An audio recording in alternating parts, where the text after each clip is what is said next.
worked in the garage. And I worked upstairs someplace because he was kind of sloppy, you know. Then we visited one another more. The other artists didn't do this so much. We visited one another, yeah. And it was very nice. Yeah, it was wonderful. Franz Kline arrived in New York in the latter part of 1938. He first came into Minetta Tavern in 1939. And we were selling beer for 5 cents, whiskey for 15 cents, and we had a big lunch counter, free lunch counter. We had a big free lunch counter in them days. And he suggested that he'd like to make some caricatures of customers as they came in. He did about 50 baseball players for a guy. Good-looking George would come in there. But the guy only took 3.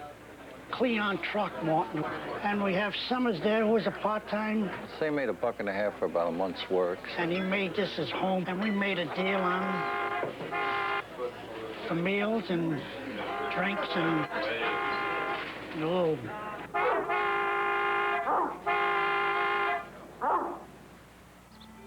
Oh, the village was very nice then. It was quiet, and it was mostly, you had a feeling as if it belonged to the university. You know, there was mostly like a university town. We used to live on Hudson Street. Hudson Street on a Sunday afternoon. A lot of intellectuals or people who were different from the average business class lived there, so it made it a very pleasant place. That was when the Whitney Museum was still on 8th Street. And shops were small. There was no supermarkets. Just little shops where you bought everything.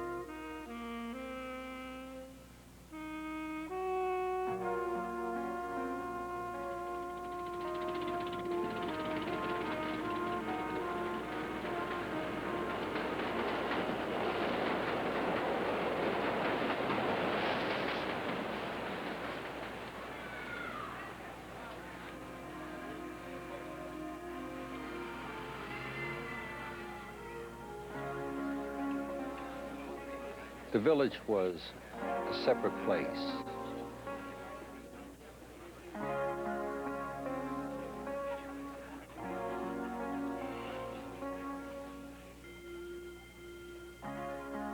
All the singers, the writers, everybody used to come there, and that's all that were there. If you had tea with him, it would have a lot of paint around the cup, and that was perfectly normal. We walked and talked. We walked tremendous distances. We walked through Washington Square Park. We would walk up Fifth Avenue looking in shop windows. We'd walk to museums on Sunday afternoons. He had no pretensions. He wasn't one of those poseurs, you know. He felt better when he was in the village, and he could talk to his old buddies. I think of parks. We sat in Washington Square Park a great deal. That was the hangout, and there would be artists on every bench and very lively conversations going on. Those days in the village were the most ideal for an artist.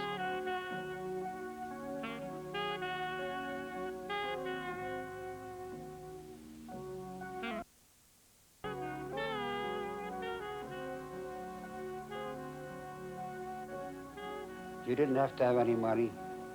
You could live on your wits.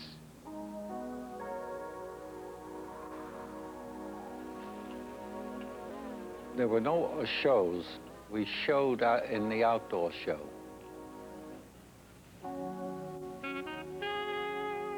They would always have the same breakfast, ham and eggs, at 4 in the morning.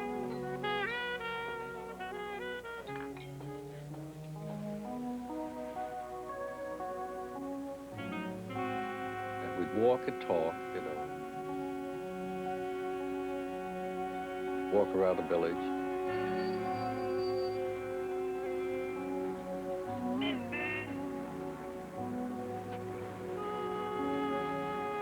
never used the term poor because there was the element of choice in it. It was that we were broke.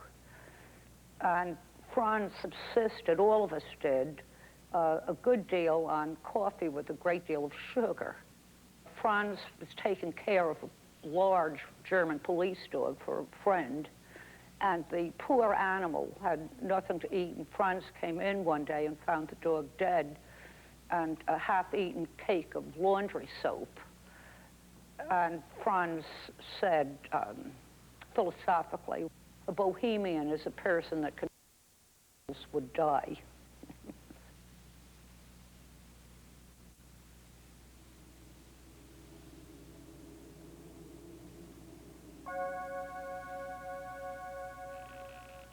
If you wanted ever to see a portrait of poverty, when you went into his home, you could feel that. Well, I knew Fritz during his growing up days. All the communities in the area were depressed. Income low, no jobs.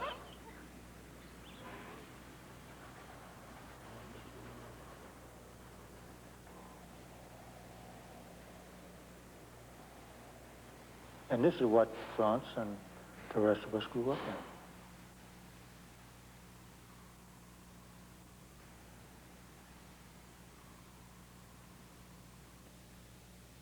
He wasn't like you call a crybaby. His life was tragic in a different way. His wife, Elizabeth, she once gave him a book on Nijinsky, and he selected this pose. To me, as an onlooker, I see a portrait of Franz Kline in it.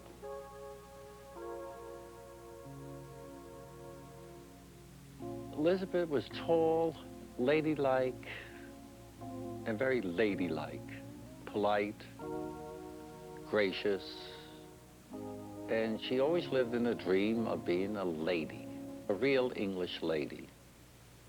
But she was full, you know, she wasn't what I'd say, she was round, not thin, but not fat. And not chubby, just right. She was ripe looking. I still don't know to this very day how those two people got together. Well, she had to go away because she became impossible. She wouldn't even get out of bed anymore. I went over to his studio to wish him a Merry Christmas, and the room was cold, real cold. I couldn't stay there very long.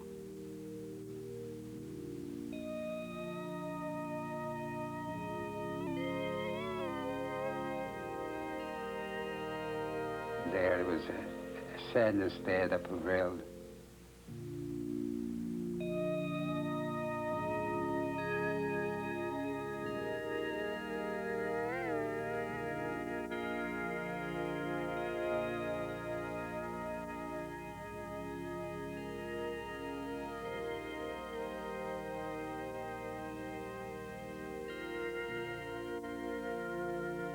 And there's no Elizabeth.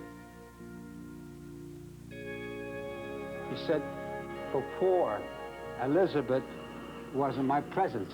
She was here. I could see her. Now she's gone. So he had to put her away for a while then.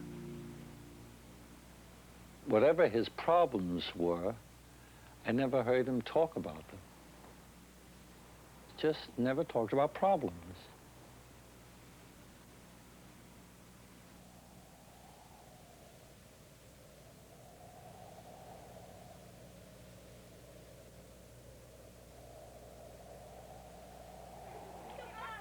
For him to give up something like that for the unknown was a brave act.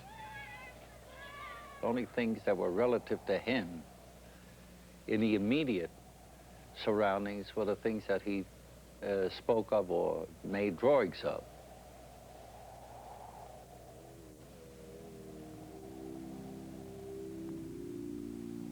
the Lehigh Valley, you know, that was always in his head.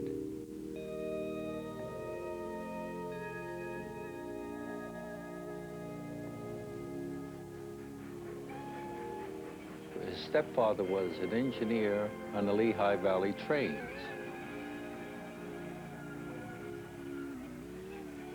He'd come to town when the, what we call our local fair was here. He would paint the 3 sheets for the sideshows. To get money to study art, to go back to New York.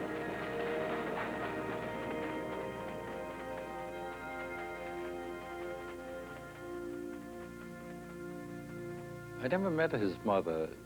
She was Welsh. And from what I heard, she was a very strong woman. And then from what I heard about his father, he committed suicide.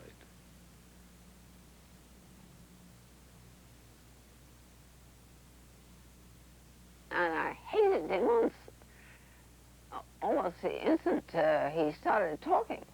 And the second time I saw him, I'd come from upstairs, and he asked me to marry him. And it made me perfectly furious.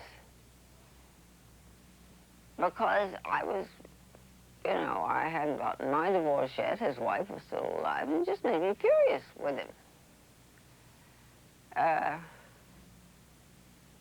That's the time that he tied up with Betsy in that way.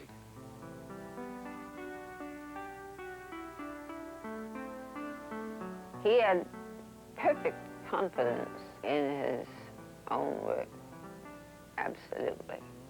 He knew what he was doing. After all the work, you see, the training he had done. And at one point, he said, either to Sidney or somebody else, he said, I've got it. I remember he projected a series of small brush drawings of a rocking chair, and they just were astonishing when they were blown up. Something else happened. They were transfigured. And Franz immediately took off and began this series of black and white paintings.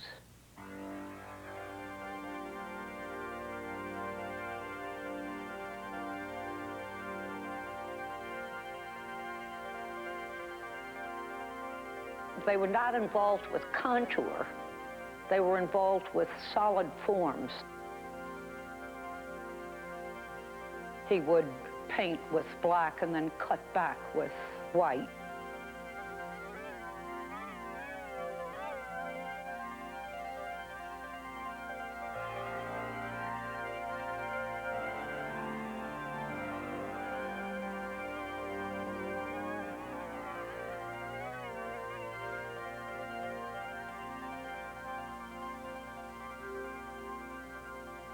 The velocity, the speed with which a stroke was put down was very important.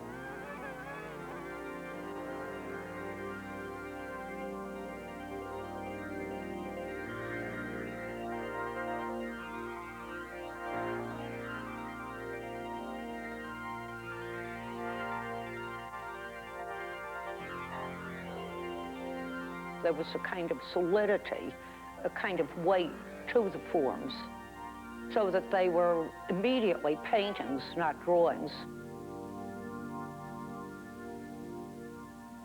He was asking me what I thought about it, and I says, I don't know. And he says, well, he didn't know either, and he was just wondering what was going to happen. All of the artists immediately responded to them. They had an immediacy that was undeniable, and they were unique. Nobody that we had ever seen before had handled black and white in this way. It was just a completely new image. Franz told me that when his mother came to his first show, she said, black and white, you always did choose the easy way. Franz and I thought that was very droll. His new method, I'm not too familiar with artwork, but I can't get too much head or tail out of it. Suddenly, the image seemed to explode. He kept talking to me, explaining to me what it was. It was as though he discovered his identity. I imagine that's the true way of judging art. I don't know. I'm not an artist. Everything that he did seemed to flow naturally. I mean, it had a kind of force. It was as though nothing went